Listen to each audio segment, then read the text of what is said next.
Every warning label you've ever ignored exists because somebody like this went first. So buckle up, lower your expectations for humanity, and enjoy the show. Because tonight, on Mr. Playdumb, we're counting down 10 people who lost the easiest fight in history, the one against their own terrible idea. Story 1. The Bulletproof Tire Science Experiment. Chad was the kind of man who could spend $1,000 on truck tires and somehow turn that into a personality. Not a purchase, not a practical upgrade, a personality. For one full week, those tires were all he talked about. They were military grade. They were zombie-proof. They were basically indestructible. You couldn't ask Chad what time it was without somehow ending up in a 15-minute monologue about sidewall strength and tread design. He wasn't driving a pickup anymore. He was in a committed relationship with rubber. Now, a normal man buys new tires, feels quietly pleased, and moves on with his life. Chad needed validation, public validation, backyard validation, beer in hand, shirt half buttoned, watch this validation. That's how he ended up in the yard one Saturday afternoon with his best friend Kyle, 3 empty cans on the table, and one truly breathtaking idea. I bet these things are bulletproof. That sentence should have fallen to the ground and died right there. Kyle, to his credit, gave the correct first response. Dude, that sounds stupid. Excellent. Strong start. Great instincts. Unfortunately, Kyle's problem was that he was friends with Chad, which meant he was only ever about 30 seconds away from getting dragged into a felony-flavored science project. Because Chad wasn't just making conversation. He was pitching an experiment, a demonstration, a live product review for men whose brains stop developing whenever a handgun enters the chat. Come on, man, Chad said. It's for science. No, Chad. Science has charts. This had Bud Light and a bad attitude. But once Chad got excited, he developed this amazing ability to bulldoze through other people's common sense with pure enthusiasm. He rolled one of the brand new tires into the middle of the yard like it was a sacred object in a ritual dedicated to bad judgment. Then he stepped back, pulled out his phone, and got ready to film. Because of course he did. Bad ideas in America are never complete until somebody decides they need content. Kyle, still hesitant, stood about 20 feet away with his pistol. That should have been the moment everybody involved took one long breath and realized they were creating a future cautionary tale. Instead, Chad was grinning like a man who had finally found the perfect way to prove both his masculinity and his total misunderstanding of geometry. Just shoot the middle, he said. Again, that is not science. That is a YouTube comment section with legs. So Kyle fired. The bullet hit the tire with a loud thwack, and for one glorious half-second, Chad was right. The tire held. No clean penetration, no dramatic blowout. The steel-belted construction did exactly what Chad had spent all week bragging about. It stopped the round. It just didn't stop the consequences. Because bullets do not disappear when they hit something hard and curved. They ricochet, they deflect. They leave the conversation at a weird angle carrying fresh new resentment. And this one, in a masterpiece of stupid little tragedy, came screaming right back toward the only person in the yard who'd been dumb enough to participate. Kyle dropped instantly. Chad stood there still holding the phone, confused for one useless second, before his face changed from smug tire king to full-blown backyard horror. The experiment had worked perfectly. The tire was unharmed, beautiful, untouched, a flawless monument to Chad's ego. Kyle, unfortunately, was not. All this because one man loved his tires so much he needed them peer-reviewed with gunfire. Chad didn't prove they were bulletproof. He just let physics leave a product review. Chưa đủ hài hước ngớ ngẩn và hơi dài tầm 450 từ, thought for a couple of seconds. Đúng, bản đó vẫn còn hơi đứng kể và hơi dài. Em siết lại xuống khoảng 450 từ, tăng độ ngớ ngẩn, cà khịa, nhây bựa hơn. Story 1. The Bulletproof Tire Science Experiment. Chad was the kind of man who could buy one expensive thing and immediately make it everyone else's problem. New truck tires? Not just tires, a religion. For an entire week, Chad talked about those tires like he had personally invented rubber. They were military grade. They were zombie-proof. They were basically indestructible. At one point, I'm pretty sure he was 3 beers away from asking somebody to salute them. Now, a normal person buys new tires, nods once, maybe kicks one lightly, and continues living like a civilized mammal. Chad needed more. He needed proof. Validation. A moment. The kind of backyard moment that starts with, "Watch this," and ends with one friend saying, "We are never telling the insurance company the full story." So one sunny afternoon, after a few beers, Chad rolled one of the tires into the middle of the yard like he was presenting a sacred artifact to the gods of bad judgment. Then he said the sentence that should have been dragged behind a shed and put down immediately. "I bet these things are bulletproof." Kyle, his best friend, reacted like the only person in the yard whose brain still had a part-time job. "Dude, that sounds stupid." Excellent note. Strong note. Unfortunately, Chad was the kind of man who heard good advice as background noise. Because once a bad idea entered his skull, it stopped being an idea and became a mission. "Come on, man," Chad said. "It's for science." "No, Chad. Science has data." This had bush light and emotional instability. But Chad kept pushing, and because male friendship is sometimes just peer pressure with a grill nearby, Kyle finally agreed. Chad stepped back, pulled out his phone, and got ready to film. Because of course he did. A dumb idea in America is never complete until somebody decides it needs content. Kyle stood about 20 feet away with his pistol, already wearing the face of a man who knew this was going to age terribly. Chad was grinning like a discount Elon Musk for truck accessories. "Just hit the middle," he said. That is not a lab instruction. That is redneck TED Talk material. So Kyle fired.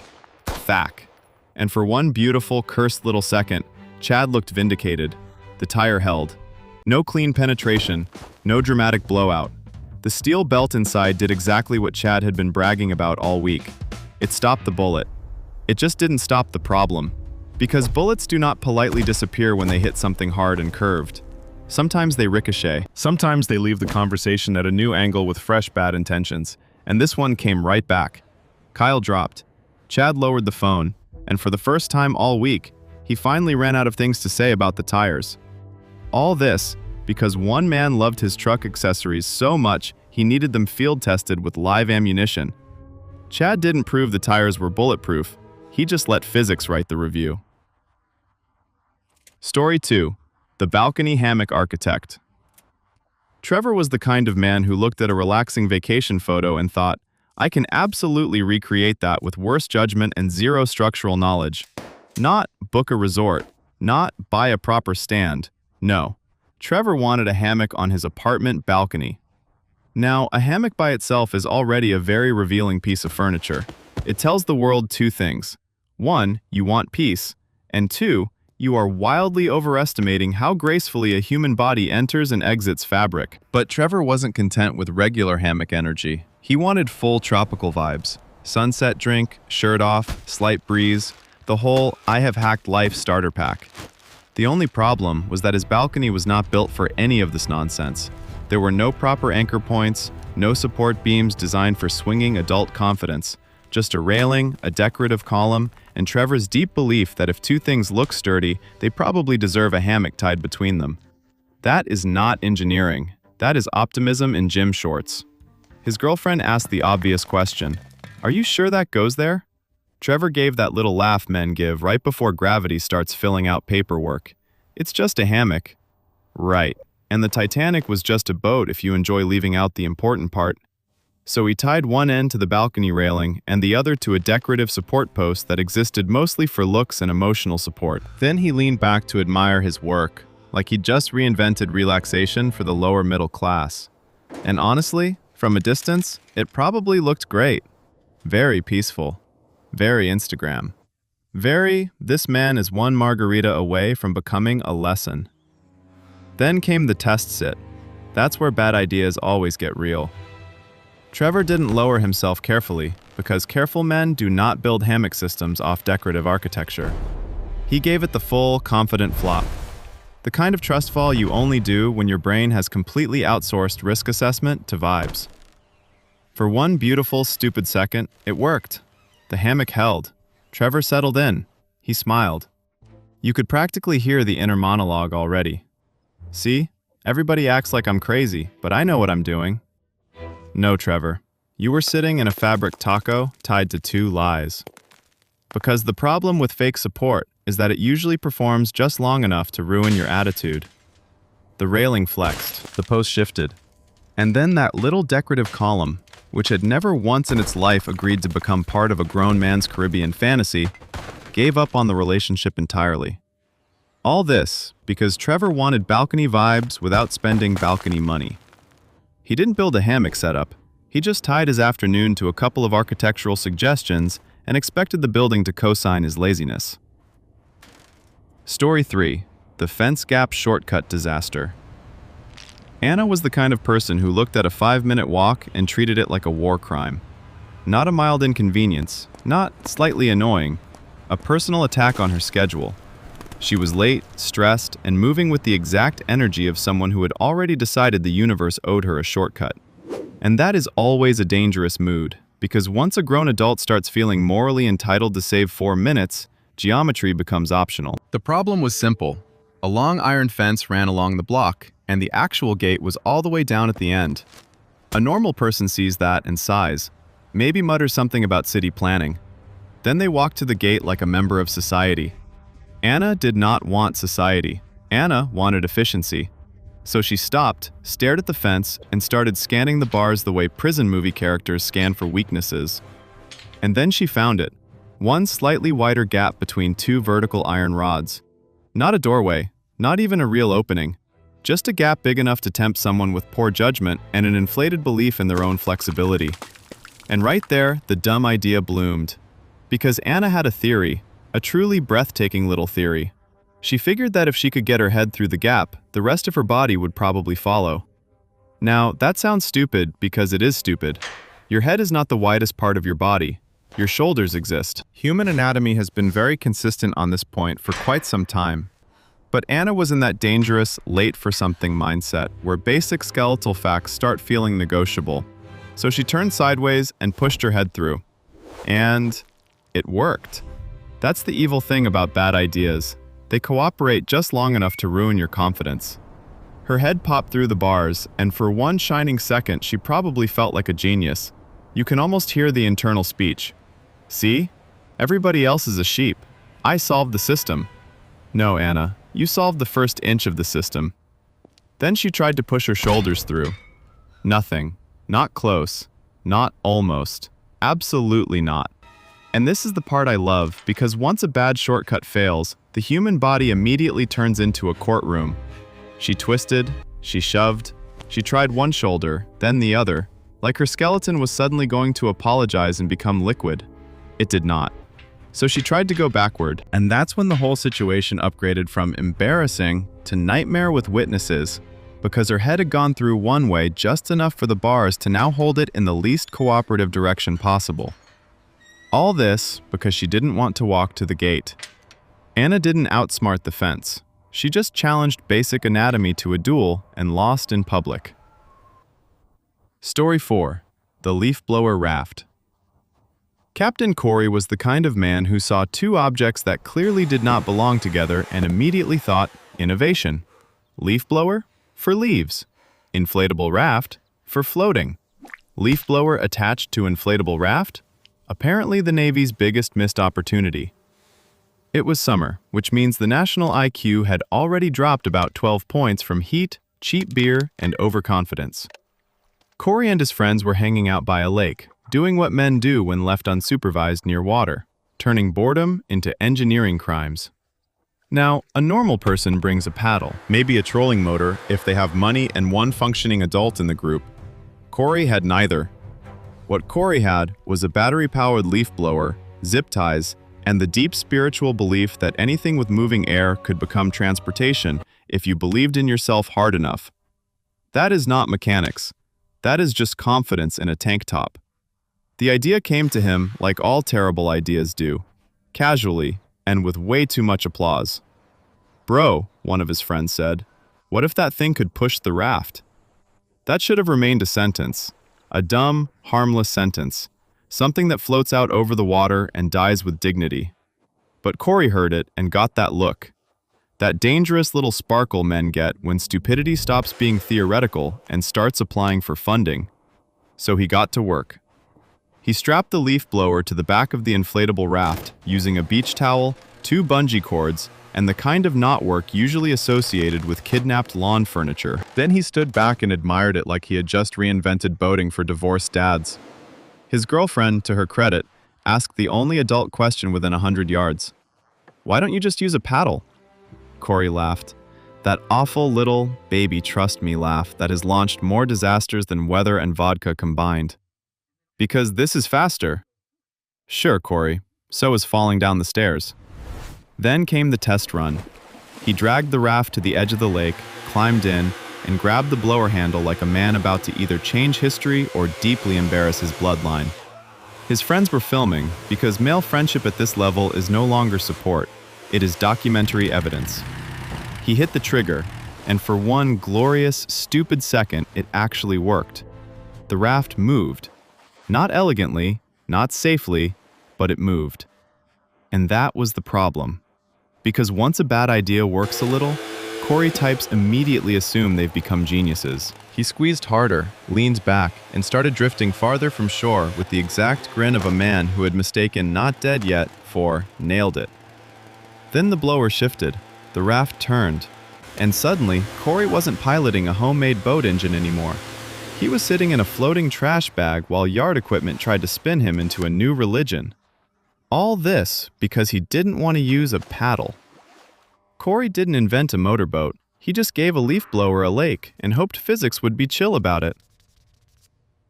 Story 5. The Forklift Light Bulb King. Bob was the kind of manager who thought every safety rule was just a personal insult with paperwork attached. Rent a proper scissor lift? Too expensive. Wait for maintenance? Too slow. Use a forklift, a wooden pallet, and the confidence of a man who has never once been humbled hard enough by gravity? Now we're saving money. The problem was painfully small. One light bulb had burned out high above the warehouse floor, way up near the ceiling where normal people and bad ideas are not supposed to meet. The correct solution was obvious. Rent the right equipment, bring in someone trained, and spend a couple $100 not dying over illumination. Bob hated that plan immediately. Because Bob wasn't trying to solve a lighting problem, Bob was trying to beat a bill. And once a cheap man starts seeing a safety expense as a moral challenge, the whole building becomes a stage for nonsense. So he looked around the warehouse and found the nearest forklift. That was the moment this stopped being maintenance and became folklore. Now, forklifts are built to lift stable, heavy loads from underneath. Pallets, crates, inventory.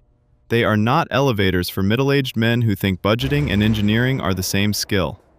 But Bob had one of those brains that sees industrial equipment and hears, close enough. So he called over Tim, the forklift operator, a younger guy whose entire face reportedly said, "This feels illegal." Bob told him the plan like he was unveiling a military breakthrough. "Just lift me up slow." No, Bob. That sentence only works when the object being lifted is something boring, like boxes. Not your own torso standing on a loose wooden pallet 50 feet in the air like an overpaid pigeon. Tim hesitated. Good instinct. But Bob was the boss, and that's the special evil of management stupidity. It doesn't just endanger one idiot, it drafts witnesses. So they slid a pallet onto the forks. Bob climbed on with a new bulb in one hand and the smug expression of a man who was already mentally spending the $200 he saved. You could practically hear the speech forming in his skull. See? People overcomplicate everything. Problem solved. No, Bob. Problem elevated. Up he went, slowly at first, wobbling, swaying, rising into the air on a setup that looked less like maintenance and more like a deleted scene from a workplace lawsuit. Tim below, Bob above, one pallet, one forklift, zero adult supervision from anyone qualified to stop this circus. And for one terrible little second, it almost worked. That's always the trap. Bad ideas don't fail immediately. They wait. They let the dumbest person involved feel smart first. Bob reached the height of the fixture. He leaned out with the bulb. Just a little. And that's all physics needed. Because forklifts, unlike Bob, care deeply about balance. The second he shifted his weight, the whole machine started negotiating with the concept of staying upright. And negotiations broke down fast. All this because Bob didn't want to rent the right lift. He wasn't changing a bulb. He was trying to out-cheap gravity in steel-toe shoes. Story 6. The Dry Ice Party Scientist. Ethan was the kind of man who couldn't just throw a party. He had to optimize it, upgrade it, add chemistry where beer would have been enough. Now, a normal person wanting cold drinks does one of three things: buys ice, borrows a cooler, or accepts that lukewarm soda is part of the human experience. Ethan, however, had recently discovered dry ice, which to him sounded less like industrial cooling material and more like party magic for smart people. That was already dangerous, because the moment a dumb man starts calling himself smart around science, everybody nearby should quietly locate the exits. Ethan loved gimmicks, smoke effects, tricks, life hacks, anything that made him feel like the host of a show called My Friends Shouldn't Have Trusted Me. So when someone mentioned that dry ice keeps things colder, longer, and makes cool fog, his brain immediately skipped past all the boring safety stuff and landed on one terrible conclusion: more dry ice equals more awesome. No, Ethan. That is how children think about whipped cream, not pressurized carbon dioxide. So, for his backyard party, he loaded a large cooler with drinks, a ridiculous amount of dry ice, and the full confidence of a man who had never read a warning label all the way to the bottom. Then, because he wanted to keep the cold locked in, he sealed that cooler up nice and tight. That's the little detail right there, the microscopic seed of stupidity. Because dry ice doesn't melt into water like normal ice. It sublimates, turns into gas, expands, builds pressure, which is fine if the container can breathe. Less fine if the container is being treated like Fort Knox for beer. His friend asked, "Shouldn't you crack the lid a little?" Ethan gave that awful little laugh men give when they've already married the bad idea in their head. It's just a cooler. Right. And a shark is just a fish if you enjoy saying dumb things with confidence.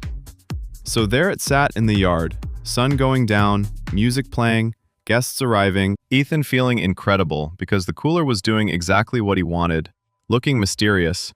Little wisps of fog around the edges, drinks super cold. He probably felt like Bill Nye for people who think safety goggles are a personal attack. That's the problem with bad ideas. They always perform beautifully in Act 1. Then the pressure built, slowly, quietly, patiently, like science filling out a complaint form. And suddenly Ethan's magical party cooler wasn't a cooler anymore. It was a plastic bomb full of cheap beer and consequences. All this because one man wanted colder drinks and spooky fog. Ethan didn't throw a better party. He just gave a barbecue the energy of a low-budget chemistry final and expected the laws of expansion to be chill about it. Story 7. The Refrigerator Staircase. Mathematician Doug was the kind of man who looked at a refrigerator and thought, two people invented this problem, but one man can absolutely make it worse. Hiring movers? Too expensive. Asking for help? Too humbling. Using proper equipment and a plan that doesn't end with your spine filing for divorce? Apparently not in the budget. Now, moving a refrigerator is already one of the rudest tasks in modern civilization. It's tall, heavy, top-loaded with bad intentions, and somehow always just slippery enough to make you question whether appliances can smell fear. Normal people see a fridge at the top of a staircase and immediately think, I should pay professionals before this becomes a church prayer request. Doug saw a challenge. Because Doug had that specific flavor of homeowner delusion, where doing something dangerously by yourself feels morally superior to paying someone who knows what they're doing. In his mind, movers weren't skilled labor. They were just other men trying to charge him money for lifting with attitude. So he came up with a plan. And by plan, I mean a tight little bundle of wishful thinking involving one appliance dolly, one rope, and a staircase that absolutely did not consent to any of this. His wife asked the obvious question, shouldn't we call somebody? Doug gave that little dismissive snort men make when they've already committed emotionally to the bad idea and would now rather die than hear a better one. It's just a fridge. No, Doug, a toaster is just a toaster. A refrigerator is a 6-foot steel rectangle filled with hatred and momentum.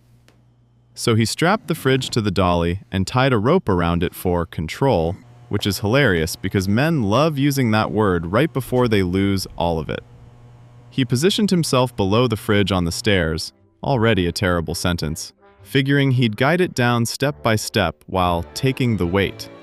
That right there is the fantasy, because bad plans always imagine the object will behave like a polite coworker. But a refrigerator on a staircase is not a coworker. It is a vertical argument with gravity. At first, it almost worked. One step, then another. The dolly bumped, groaned, and complained like it was trying to warn him in appliance language. Doug, of course, took this as proof of genius. You could practically hear the smug little speech forming in his head. See? Didn't need movers. Didn't need to spend $400. People are so helpless these days. That's the dangerous moment. The exact second a stupid plan survives long enough to become arrogant. Then one wheel slipped off the stair edge. Just a little. But that's all a refrigerator ever needs. Because the moment it stops being heavy and becomes moving, the math changes completely. The rope tightened. Doug grabbed harder. The dolly kicked forward. And suddenly, he wasn't controlling the descent anymore. He was in a deeply personal negotiation with 300 pounds of cold storage vengeance. All this because Doug didn't want to pay movers.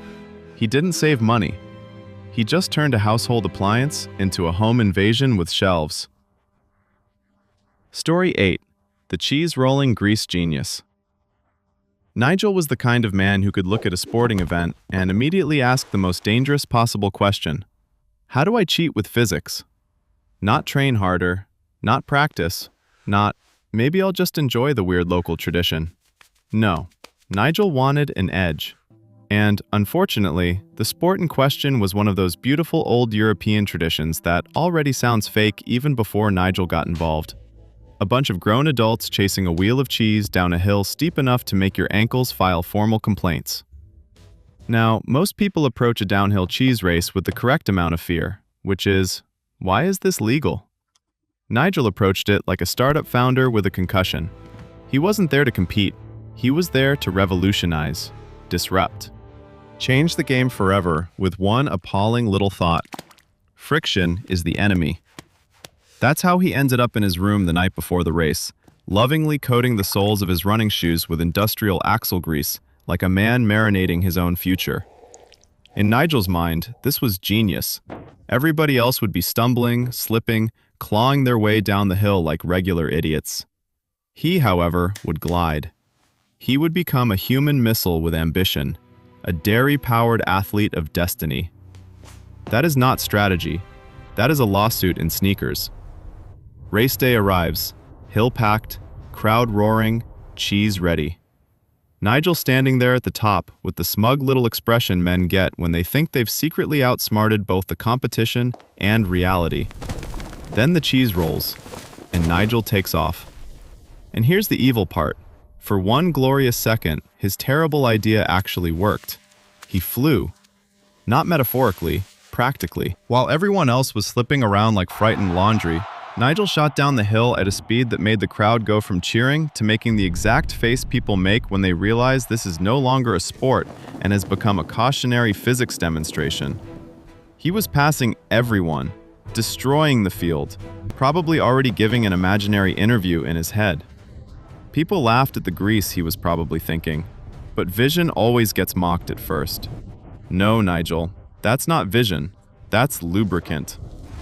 Because here's the tiny, microscopic, hilariously fatal flaw in his brilliant master plan. He had spent all his time solving the problem of going faster and absolutely no time thinking about the much more adult question of, how do I stop?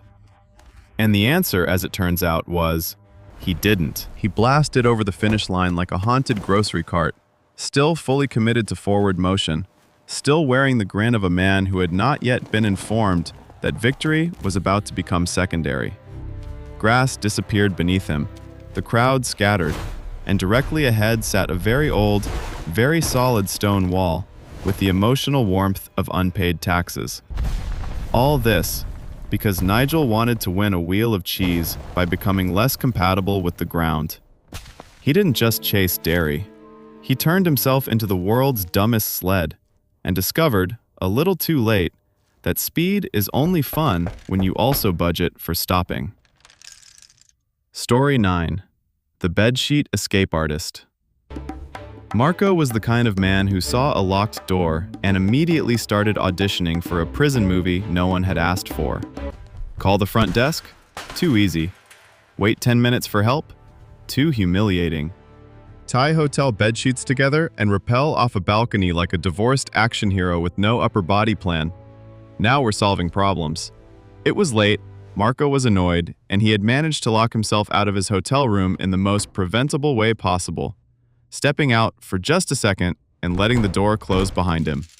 That phrase, "for just a second," has probably caused more chaos than actual emergencies. Now, every normal adult knows the next step. You go downstairs.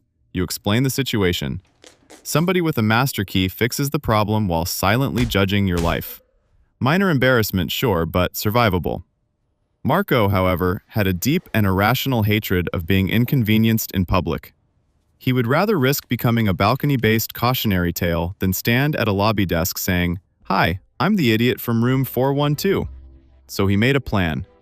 And whenever a man in mild discomfort says, "I have a plan," the building itself should be allowed to evacuate. Marco noticed the balcony of the neighboring room was close enough that, in his deeply unserious brain, it suddenly became part of the solution. If he could just get down one level, swing across a little, maybe reach his own balcony or find a way in through the adjacent room. Honestly, the details were blurry, which is always comforting in rope work. All he needed was a line. Enter hotel bedsheets. Because to men like Marco, bedsheets are never just bedsheets. They are rope, sails, bandages, curtains, and apparently emergency climbing equipment for people with absolutely no mountain experience but very high self-regard. So he tied them together. Badly, of course. Not sailor knots, not climbing knots. The kind of knots that look confident from 6 feet away and emotionally collapse under follow-up questions. Then he secured one end to the balcony railing, or at least to something near the railing that he felt was spiritually load-bearing, and climbed over. That's the part I love. There is always a moment in these stories where the person could still stop. One leg over the rail, one hand on the sheet rope, night air hitting the face. A tiny final chance for the brain to go, "Hey, maybe the lobby wasn't so bad after all." But Marco had already crossed into cinematic stupidity. At this point, he wasn't escaping a room. He was preserving his ego. So down he went, gripping those bed sheets like they were certified by both OSHA and the ghost of James Bond. And for one stupid, shining little second, it almost looked possible. That's the trap. Bad ideas always let you feel clever first. Then the fabric stretched, the knots shifted, the whole rope developed opinions. All this because Marco didn't want to ride the elevator down and ask for help. He didn't escape anything. He just turned hotel laundry into a vertical argument with gravity and expected hospitality to hold. Story 10. The Toga Party Mattress Legend. Brad was the kind of freshman who mistook attention for destiny. Not fun, not charm, not actual charisma. Just that raw, dangerous frat house energy of a man who hears a crowd yell his name once and immediately starts planning a stunt his bones did not approve. And on this particular night, wrapped in a bedsheet and several bad decisions, Brad was feeling invincible. It was Toga Party night, which already means the IQ of the building had dropped to a medically interesting level. Cheap beer, loud music, fake Roman outfits made from discount bedding, a staircase in the middle of the frat house that, to every normal person, was just a staircase. To Brad, however, it was a movie set. Because somewhere between his 4th drink and his 9th terrible idea, he remembered that classic image, flying downstairs on a mattress like a drunken action hero. In his mind, this was not just possible, this was legendary. This was the kind of thing people would talk about for years, and to be fair, they did, just not in the way he was hoping. Now, there is a magical thing that happens in a crowded party full of young men. The second one idiot says, "Watch this," the room instantly converts from human beings into a live studio audience for preventable injury. So when Brad announced he was going to surf a mattress down the grand staircase, nobody tackled him. Nobody called timeout. Nobody said, "Hey, Maybe movies use stunt teams because your body is mostly soup in a toga. No, they helped him get the mattress. That's friendship at its worst and purest. So they dragged the twin mattress to the top of the stairs. Brad backed up, chest out, crowd roaring, fully convinced he was about to become campus mythology. And for one glorious, cursed second, he probably did feel like a genius. The mattress launched perfectly. He landed belly first. The whole thing took off down the wooden staircase like a drunk torpedo wrapped in bed linen. The crowd went insane. And that's the trap. Bad ideas love applause. Because once a stunt starts working, the stupidest person involved immediately assumes the rest of the plan will too. Brad was flying. Fast. Faster than expected, actually. Fast enough that by the time he reached the bottom of the stairs, the laws of momentum had fully clocked in and were now in charge of the evening. See, the staircase ended in a foyer, and directly across that foyer sat a giant decorative glass window. All this because Brad wanted one big party moment. He did get it. He just forgot the most important part of every stunt. If you're going to create speed, you should probably also budget for what happens after the cheering. Okay, hai viết tiếp, hài hước nữa ngần. Thought for sevenths. So what did we learn tonight? Apparently, common sense is not dead. It just refuses to hang out with certain people. These weren't tragic victims of fate. These were grown adults who looked at tires, hammocks, fences, forklifts, dry ice, mattresses, and basic problem solving, and somehow picked the one solution that sounded like it was brainstormed by a drunk raccoon in cargo shorts. Every single one of them had a moment, one tiny beautiful moment, where they could have stopped and said, "You know what? Maybe this is stupid." They did not. So now I need to know, which one was the dumbest? Drop your top 3 Mr. Play Dumb legends in the comments. And if this video taught us anything, it's this. Warning labels aren't decorations, they're biographies.